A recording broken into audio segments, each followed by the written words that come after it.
Alô, comunidade das redes sociais! Mais uma vez aqui para tratarmos de mais um tema. Mas antes de tratarmos do tema de hoje, gostaria de convidar você mais uma vez a participar do nosso canal, a se inscrever, a dar o seu like, a fazer o teu comentário e a compartilhar nosso material com outras pessoas. Sobretudo, compartilhe nosso material com outras pessoas. Às vezes a pessoa gosta, diz que gosta, dá like, mas não compartilha com ninguém. Compartilha. Vamos fazer parte desse projeto. Já estamos aí com mais de 1000 inscritos. Vamos trazer mais pessoas para o canal para a gente dar continuidade a esse projeto. Que projeto? Dar voz aos professores. O professor precisa ter voz diante dessa grande multidão a qual ele é o mediador. O professor media a cultura formal em relação a essa grande multidão. Então, essa grande multidão precisa ter voz. Mas como ela terá voz se o professor não tem voz? Então, é importante que o professor tenha voz.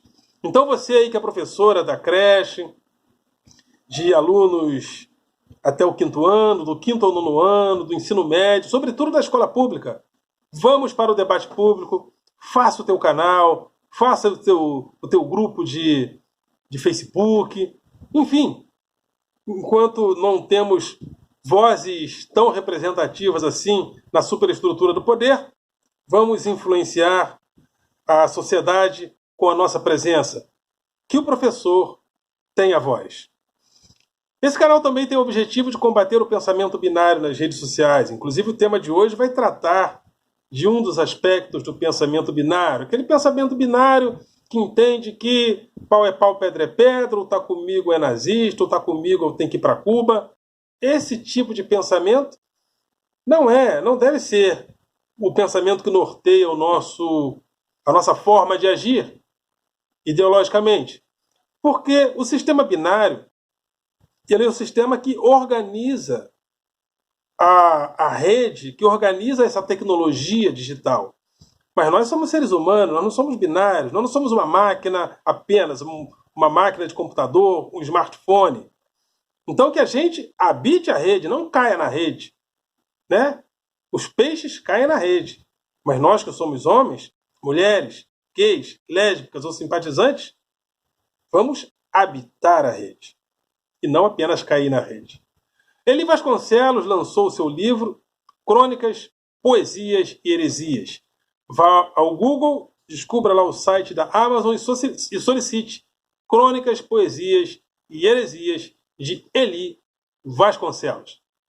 O tema de hoje é o Evangelho Democrático.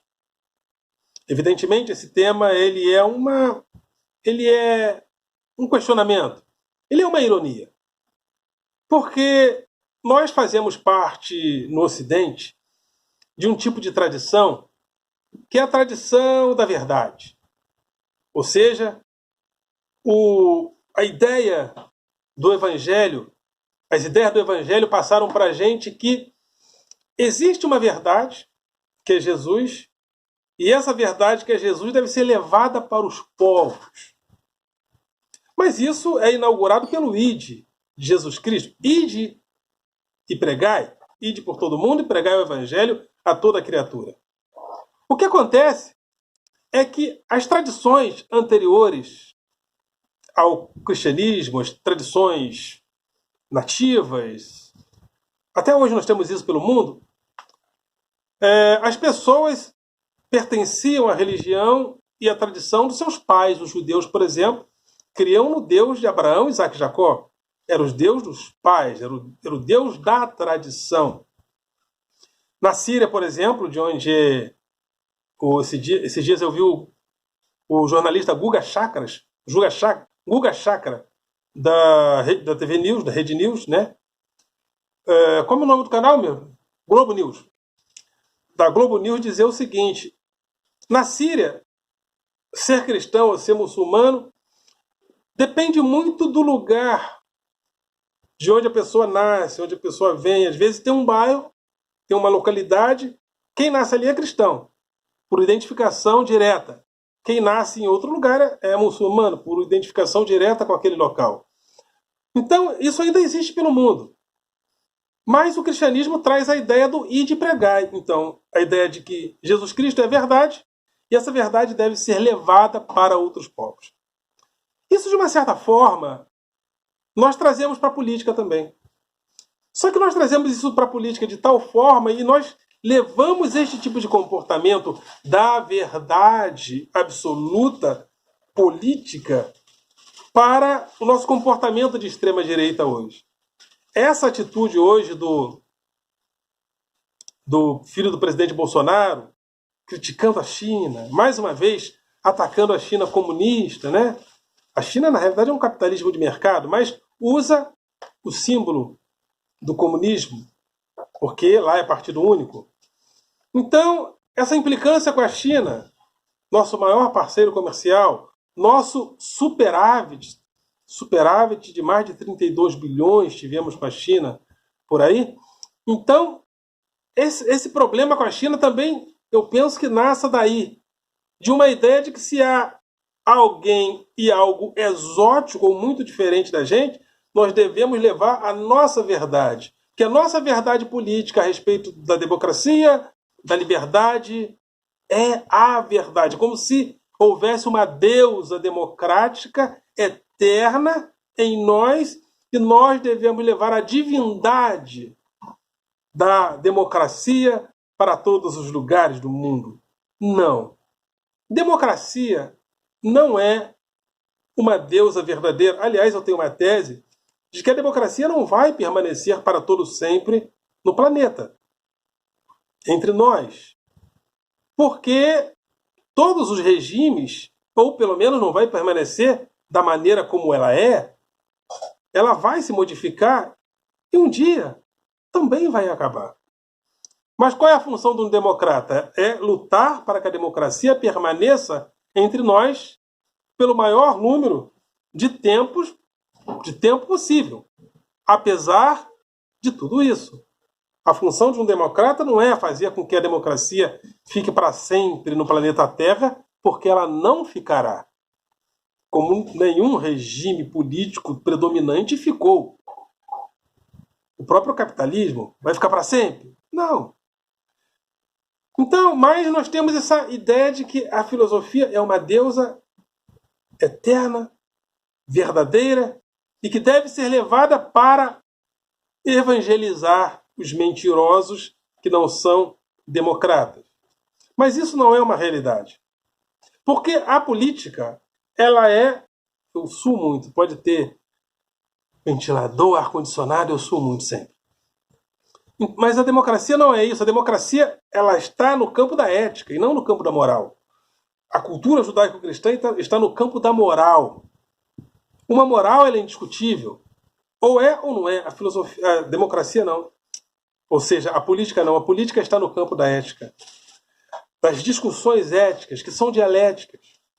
Então, por exemplo, a democracia não é a maioria em todos os países do mundo. Pelo menos até 2010 eu li um livro chamado Democracia, que está aqui comigo. E eu penso que até hoje não é. E mesmo que um povo tenha até votação, ele não tem o mesmo conceito de liberdade da gente. Como, por exemplo, a China. As relações são mais verticais. A China jamais será democrática como nós, porque o conceito de liberdade da história deles é diferente. A Rússia será democrática como nós? Não. Eles têm uma relação diferente com a liberdade. A Arábia Saudita será tão democrática como nós? Não. O Egito será? Também não. Eles têm outras plataformas de relação com a liberdade. Mas a gente tem essa ideia. A democracia é uma deusa eterna que a gente precisa levar para todo mundo. E quem contribuiu muito para esse tipo de radicalização política? Não foi nem a direita ou a extrema-direita, foi o próprio PT. Aí eu concordo com o professor Paulo Giraldelli, quando ele diz que quando o PT coopta todo mundo para fazer aliança com ele, e ali também há corrupções, o PT desmobiliza a sociedade e desmobiliza a própria esquerda, também desmobilizando os movimentos sociais. Porque todo mundo, principalmente na época do Lula, Era PT. Então, as oposições foram desmanteladas, as lideranças de esquerda não surgiram, pararam de aparecer, as grandes lideranças de esquerda. Então, até surgiu um Boulos, que agora está surgindo como uma liderança de esquerda, mas demorou. Mas não há tantas outras lideranças de esquerda. Por quê? Porque o PT fez, com essa ampla aliança, ele fez com que, quando moralmente ele caiu, as pessoas tiveram uma falsa impressão que tudo é PT. Tudo é PT. Tudo é esquerda, então tudo é PT. Se tudo é esquerda, tudo é PT, então tudo é ruim. Então o PT é o demônio, é o capeta. Então agora surge o evangelho da extrema-direita. O evangelho democrático da extrema-direita, que nem sempre prega democracia. Às vezes, apresenta suástica. Às vezes, apresenta uma estética da Ku Klux Klan, como foi feito. Às vezes, propala o golpe militar, o golpe, enfim, intervenção, como eles falam. Ou seja, mas isso também foi gerado pelo PT. O PT passou a representar tudo aquilo que um grupo não concorda. Então, se o PT é o monopólio político do Brasil, então eles são a mentira, o demônio, nós somos os evangelistas da nova verdade de um Messias, né? Que na campanha apareceu como mito, Jair Messias Bolsonaro. E muitos movimentos surgiram disso, né? Por exemplo, o MBL. O MBL surge desse embate de uma suposta despetetização do mundo. MBL, Movimento Brasil Livre. Então, o Brasil deve ser livre de quê? Do PT. Porque o PT é o problema do Brasil. Porque, não sei se vocês sabem, o Brasil, o Jardim do Éden era aqui, no Brasil. Aí apareceu uma petista chamada Eva e obedeceu, né? Ouviu a serpente e deu o fruto proibido para o primeiro sindicalista que teve na Terra, que foi o Lula, o Adão. Então, antes do PT, o Brasil era um paraíso. Pelo menos é isso que representam às vezes. Então, houve a caricaturização, né? Nós passamos a fazer uma caricatura de pregação de um evangelho político que tem feito a gente pagar vários micos pelo mundo. E agora, mais uma vez, o filho do presidente Bolsonaro, em nome dessa caricatura de um evangelho político, faz a gente pagar mais um mico. Só que agora a China reagiu. A China reagiu. E isso vai dar em quê? Eu espero que a China não corte relações conosco, porque nós somos muito mais dependentes da China. Não se esqueçam que, em relação à China, nós temos produzido superávit. Em relação aos Estados Unidos, não. Então é muito importante que nós mantenhamos essas relações com a China. Mas, infelizmente, a gente tem um conceito de liberdade que tem essa perspectiva cristã, porque Cristo é o libertador, e a gente levou isso para a política. Mas se a gente for para a história, liberdade também é um conceito histórico. Por exemplo, o que era liberdade na areté guerreira de Aquiles, Heitor? A liberdade entre os gregos era a virtude, que eles chamavam de areté. Então, heróis como Aquiles e Heitor eram transmissores da areté. Eles eram a referência da areté guerreira. O que era ser livre? Era, inclusive, não temer a morte, era ter coragem. Morrer num campo de batalha, o corpo de um jovem como Aquiles, estirado num campo de batalha, era considerado algo belo. O indivíduo abria mão da sua vida privada para ir para a guerra, motivado por esses heróis da literatura homérica, e em guerra eles realizavam a areté, eles realizavam a virtude, e mesmo morrendo, a virtude, ou seja, a liberdade, foi realizada. O que era liberdade na areté política entre os gregos? A liberdade era dada apenas ao cidadão. O cidadão era considerado livre. Então a areté pertencia ao cidadão, que ao participar do debate público entre os seus concidadãos na ágora, traduzida às vezes, palavra traduzida às vezes por praça, mas a tradução melhor penso que seja espaço público. Espaço público, né? Por isso que existe a doença agorafobia, medo de espaço, né? Fobia de espaços abertos. Então, mas o cidadão na ágora, ele era livre, mas livre entre os seus concidadãos.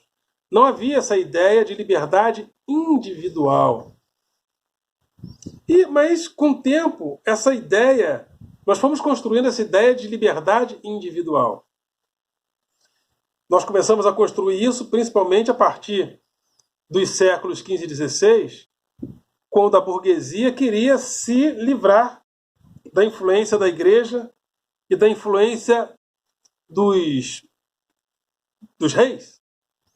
Mas ela queria conquistar mercados internacionais. Então ela cria uma perspectiva de que agora nós precisamos ter liberdade, mas liberdade individual. Aí, quando surge o protestantismo, inclusive Max Weber, no livro sobre protestantismo e capitalismo, né? A ética protestante e o espírito do capitalismo, começa a aparecer essa ideia da liberdade burguesa com a liberdade proposta pelo Evangelho de Cristo. Há uma aliança dessas perspectivas. E essa ideia de liberdade individual ela vai crescendo quando chega o liberalismo político. Essa ideia é levada para o cenário político. Mas quem eram os cidadãos? Quem eram os homens livres desse liberalismo? Primeiramente, quem tinha propriedade privada. A propriedade privada te libertava, porque a perspectiva de John Locke era o seguinte: todos nós temos uma primeira propriedade, que é o corpo. Então, ter propriedade privada, segundo John Locke, era natural. Depois vem Joseph Smith, né, o grande nome do liberalismo histórico, com o livro Riqueza das Nações, e ele divulga essa ideia de que a iniciativa privada, o livre mercado, deveria organizar os direcionamentos de uma sociedade.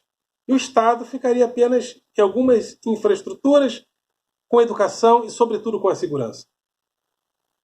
E hoje nós estamos na emergência de um neoliberalismo que surge a partir da década de 70, questionando o estado do bem-estar social construído principalmente a partir da Europa, mas chegou também aos Estados Unidos, chegou também ao Japão, onde o bem-estar social foi preservado. E por que esses países preservavam o bem-estar social? Porque eles tinham receio de que o comunismo tomasse conta da mente das pessoas. Então eles criaram uma subjetividade de intervenção do Estado no sentido do Estado promover o bem-estar social. Só que esse Estado do bem-estar social se endividou. Aí na década de 70, Milton Friedman, principalmente com seu livro Capitalismo e Liberdade, a escola de Chicago começou a propalar principalmente o neoliberalismo, que chegou no Brasil, que tomou conta de vários países do mundo, que teve o Ronald Reagan, Margaret Thatcher como os grandes representantes da década de 80. Esse neoliberalismo foi ganhando o mundo, chegou em vários países do mundo, chegou na América do Sul, sobretudo ali pelo final da década de 80, início da década de 90, e está aí até hoje, como um sistema político cada vez mais sem controle no Brasil. Pelo menos a China controla. Na China, se você investe no mercado financeiro lá, você não pode simplesmente ficar investindo lá e simplesmente usando o mercado financeiro chinês para fazer operações mundiais. Mas as pessoas investem lá, porque existe uma segurança dada pelo Estado chinês. Aqui, para que as pessoas tenham segurança ao investir, elas precisam ganhar muito dinheiro. Por quê? Porque o Brasil não passa tanta confiança, não passa a mesma confiança da China, não passa a mesma confiança dos Estados Unidos. E nós fomos construindo essa subjetividade. Nós fomos construindo essa subjetividade da liberdade. Fomos construindo essa subjetividade da liberdade com um pressuposto de que ela é a verdade. Ela é a verdade. Inclusive, eu tenho uma tese. Alguém esses dias me perguntou: então você não quer que o mundo todo seja democrático? Não. Aqueles que construíram a democracia como valor, sim. Esses devem continuar sendo democratas. E quem não construiu? E não creio que a democracia seja nenhuma... eu não creio que a democracia tenha nenhum respaldo moral tão elevado assim para dizer: vocês que não são democratas são do demônio. Nós que somos da democracia temos Jesus no coração, temos o Jesus da liberdade. Eu não parto, eu não entendo desta maneira. Mas, graças a Deus, né, nós construímos um ambiente democrático. Nós construímos uma Constituição democrática e essa Constituição democrática que nós construímos, devemos defender. É o nosso lugar de conforto. E aqueles que se insurgirem contra essa Constituição, cadeia neles. Porque é crime se insurgir contra a nossa Constituição e contra as instituições da República. Mas e aqueles que não são democratas pelo mundo? Como a Arábia Saudita não é. E aqueles que não são tão democratas assim, como a China não é, apesar de ter votação, inclusive. E aqueles que não são democratas como nós, como Cuba, vamos tratá-los como demônio? Não creio que seja assim. Não creio. A democracia é o nosso valor, é o nosso lugar de conforto, vamos lutar por ela. Mas a democracia não tem, os nossos valores democráticos não devem ser usados como um valor a atacar o outro que não tem os mesmos valores democráticos que nós. É isso que eu penso. Mas enquanto a gente não sair disso, não sair deste evangelho da democracia, ide por todo mundo e pregar a democracia a toda criatura. Gente, pelo amor de Deus, isso é coisa da religião, isso é coisa do cristianismo. Mas isso não tem absolutamente nada a ver com democracia. Ok, galera? Vocês são do coração.